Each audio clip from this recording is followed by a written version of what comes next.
My dear students, good morning. This is Deepak Kumar, and today I shall be taking up the chapter My Childhood that is written by APJ Abdul Kalam. So let's start. Before I start the chapter, let me give you some information related to the author. APJ Abdul Kalam was born in 1931 to a little educated boat owner in Rameswaram, Tamil Nadu. His father was also the Imam of the small mosque in Rameswaram. He had an unparalleled career as a defense scientist, culminating in the highest civilian award of India, Bharat Ratna. As the chief of the country's defense research and development programmer, Kalam demonstrated a great potential for dynamics and innovations that existed in seemingly moribund research establishment. This is the story of Kalam's own rise from obscurity and his personal and professional struggles, as well as the story of Agni, Trishul, and Nag missiles that have become household names in India and that have raised the nation to the level of a missile power of international reckoning. Kalam died on 27th July 2015 while delivering a speech at IIM Shillong, Meghalaya. If you talk about the theme of this chapter, My Childhood, this is an extract from the autobiography of the missile man and late President of India, the most revered APJ Abdul Kalam. He has tried to reveal the realities of the 19th century Indian society, the good, bad, and ugly situations he had to face because he was a Muslim. Through his experiences, he is trying to make us aware of the need to be rational and tolerant individuals. Kalam examines his early life, effort, hardship, fortitude, luck, and chance that transformed his life. Now, my dear students, let me give you the summary of this chapter, and the summary will be followed by glossary, in which I will tell you some of the meaning of difficult words used in this chapter. So, listen it carefully. This is the journey of a person from a middle-class Muslim family in Rameswaram to the president's house.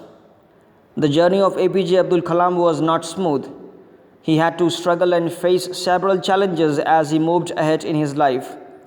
In his childhood, he was greatly influenced by his parents, his teachers, and his friends.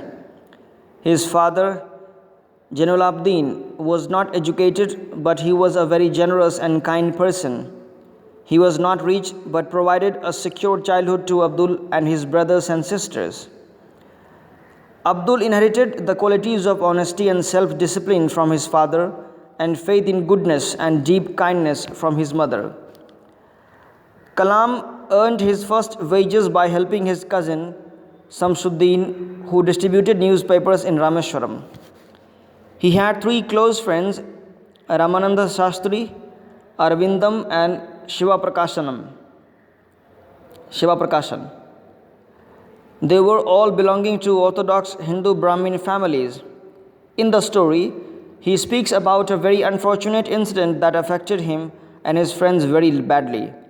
A teacher showed discrimination in the classroom by separating him from his close friends just because he was a Muslim.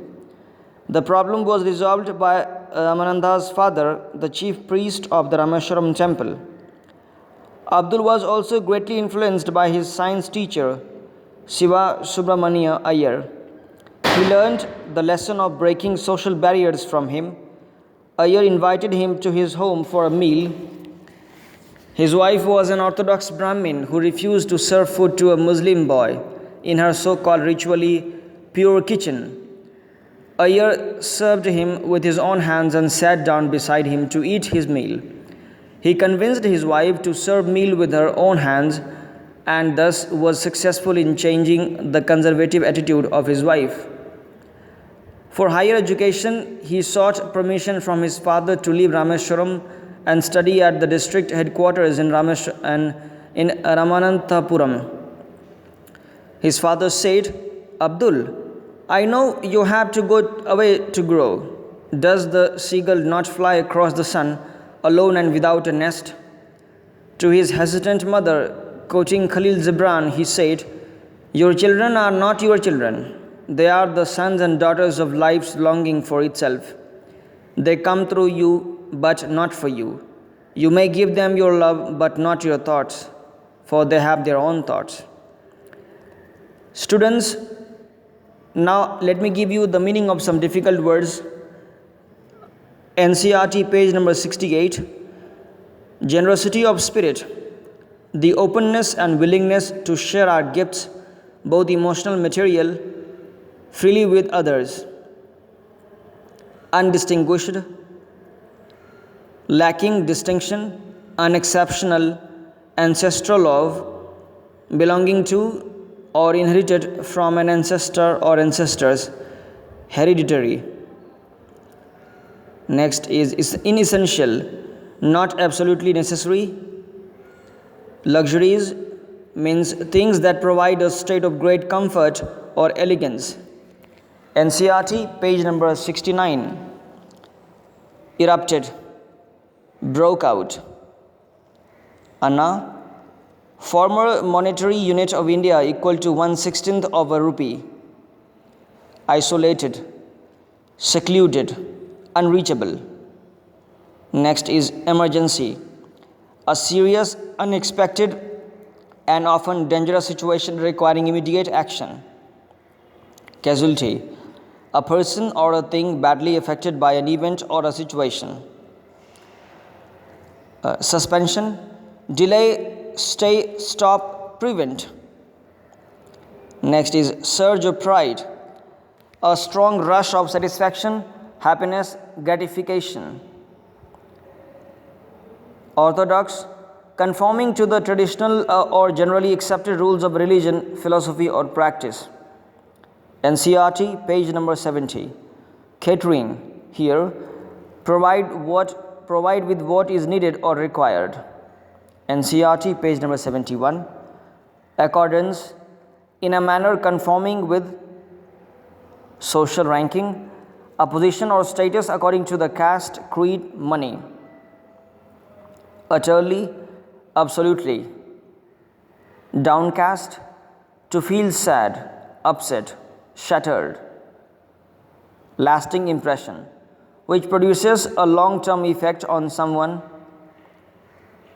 Communal intolerance of conflict between different communities, especially those having different religions or ethnic origins. Ultimately, eventually. NCERT page number 72. Rigid, not flexible, firm. Segregation, separate, sitting apart, sorting out. Conservative, traditional. Mingle, mix up. On par, equal to someone or something. Horrified, filled with horror. Perturbed, anxious, unsettled, upset. NCERT page number 73. Hesitation, reluctance, delay. Imminent, about to happen. Unprecedented, never done or known before. Optimism, positive attitude. My dear students, now let me discuss answers to NCERT questions, right? The first part. Answer these questions in 1 or 2 sentences each. First, where was Abdul Kalam's house? Abdul Kalam's house was on the Mosque Street in Rameshwaram. Why do you think Dinamani is the name of? Give a reason for your answer. Kalam refers to his brother-in-law Jalaluddin, who was a newspaper distributor. He used to tell him stories about the World War headlines, of which Kalam says he used to search in Dinamani. Dinamani is the name of a daily newspaper in the Tamil language. 3. Who were Abdul Kalam's school friends? What did they become later? Answer. Ramananda Shastri, Aravindam and Shiva Prakashanam were Abdul Kalam's school friends. Shiva Prakashan. Ramananda became the priest of the Rameshwaram temple. Aravindam took to transporting of pilgrims. and Shiva Prakashan became a catering contractor for Southern Railways. Question number 4. How did Abdul earn his first wages? Kalam helped his brother-in-law with his paper distribution when the train's halt at Rameshwaram was suspended.